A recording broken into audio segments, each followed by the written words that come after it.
Hello, नमस्कार साथियों। एक बार फिर आप लोगों का स्वागत है। तो आज के इस वीडियो में हम लोग देखेंगे साथियों, बिहार डीएलएड एंट्रांस एग्ज़ाम से संबंधित कुछ महत्वपूर्ण प्रश्नों को। तो बिना देरी किए हुए चलते हैं साथियों आज के पहले प्रश्न की ओर। आज का पहला प्रश्न है कि poverty and un British rule in India के लेखक थे। तो इसका सही उत्तर होगा दादा भाई Naoroji. Dadabhai Naoroji poverty and un British rule in India के लेखक थे। तो प्रश्न नंबर 1 का सही उत्तर होगा ऑप्शन नंबर ए, दादा भाई नौरोजी। दादा भाई नौरोजी को ग्रैंड ऑलमैंड ऑफ इंडिया भी कहा जाता था। प्रश्न नंबर 2 है साथियों कि फलों को पकाने के लिए निम्नलिखित में से किस पादप हार्मोन उत्तरदायी है। तो इसका सही उत्तर होगा एथिलीन। फलों को पकाने के लिए एथिलीन नामक पादप हार्मोन उत्तरदायी है।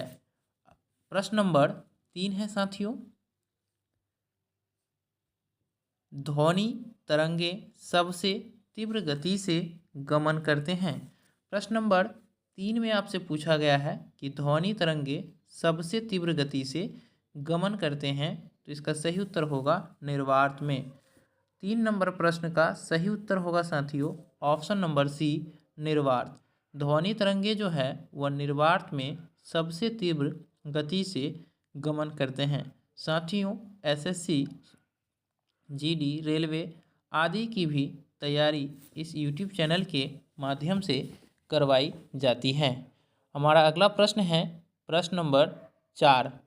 आपसे पूछ रहा है पूर्वी तट पर डेल्टाई भागों में किस प्रकार की मिट्टी पाई जाती है। तो इसका सही उत्तर होगा जलोढ़ मिट्टी। पूर्वी तट पर डेल्टाई भागों में जलोढ़ मिट्टी पाई जाती है। तो इसलिए प्रश्न नंबर 4 का सही उत्तर होगा ऑप्शन ए, जलोढ़ मिट्टी।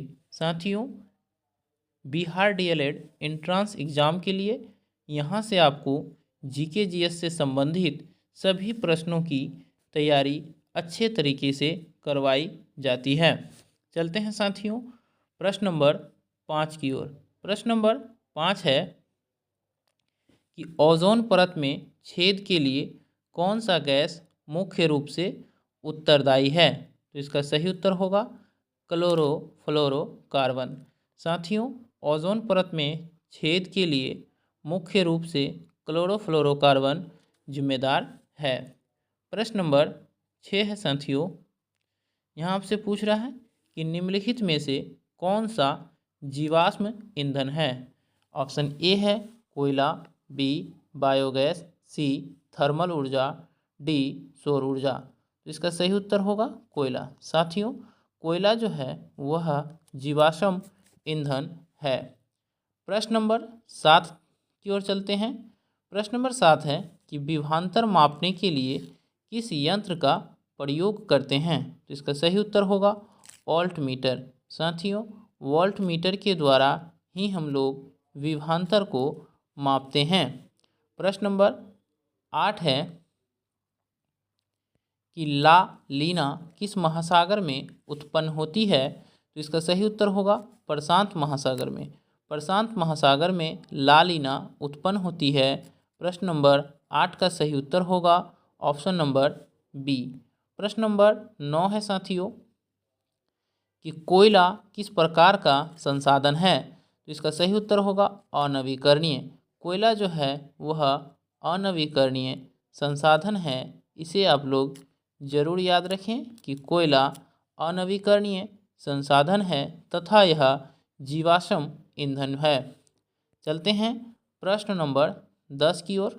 यहाँ आपसे पूछ रहा है कि भारत की सर्वोच्च पर्वत शिखर K2 हिमालय के किस श्रेणी में स्थित है। तो इसका सही उत्तर होगा काराकोरम। साथियों, भारत की जो सबसे ऊंची पर्वत शिखर है उसका नाम है K2, जो हिमालय के काराकोरम पर्वत श्रेणी में स्थित है। प्रश्न नंबर 11 है चिपको आंदोलन का प्रारंभ किस राज्य में हुआ था? तो इसका सही उत्तर होगा उत्तराखंड से। चिपको आंदोलन का जो प्रारंभ हुआ था वह उत्तराखंड राज्य से हुआ था। इसके जो प्रणेता थे साथियों, उनका नाम था सुंदरलाल बहुगुणा। सुंदरलाल बहुगुणा जो थे वह चिपको आंदोलन के प्रणेता थे। चलते हैं साथियों प्रश्न नंबर 12 की ओर। प्रश्न नंबर 12 है कि वैश्वीकरण की नीति से किस क्षेत्र को सबसे कम लाभ हुआ है? तो इसका सही उत्तर होगा कृषि। साथियों, वैश्वीकरण की जो नीति है उससे सबसे कम लाभ कृषि के क्षेत्र में हुआ है, इसलिए प्रश्न नंबर 12 का सही उत्तर होगा ऑप्शन नंबर ए। हमारा अगला प्रश्न है प्रश्न नंबर 13। यहाँ आपसे पूछ रहा है कि 11वीं पंचवर्षीय योजना की अवधि क्या थी? तो इसका सही उत्तर होगा 2007 से 2012 के बीच 11वीं पंचवर्षीय योजना का काल था। तो इसका सही उत्तर होगा ऑप्शन नंबर सी। प्रश्न नंबर 14 है साथियों, यहाँ आपसे पूछ रहा है वैज्ञानिक समाजवाद का जनक किसे माना जाता है? तो इसका सही उत्तर होगा कार्ल मार्क्स। साथियों, कार्ल मार्क्स को वैज्ञानिक समाजवाद का जनक माना जाता है। कार्ल मार्क्स का जन्म जर्मनी में हुआ था। प्रश्न नंबर 15 है साथियों कि लखनऊ समझौता किस वर्ष हुआ था? तो इसका सही उत्तर होगा साथियों वर्ष 1916 में लखनऊ समझौता हुआ था। इसलिए प्रश्न नंबर 15 का सही उत्तर होगा ऑप्शन नंबर बी 1916 में। धन्यवाद साथियों, फिर मिलते हैं अगले वीडियो में, तब तक के लिए जय हिंद।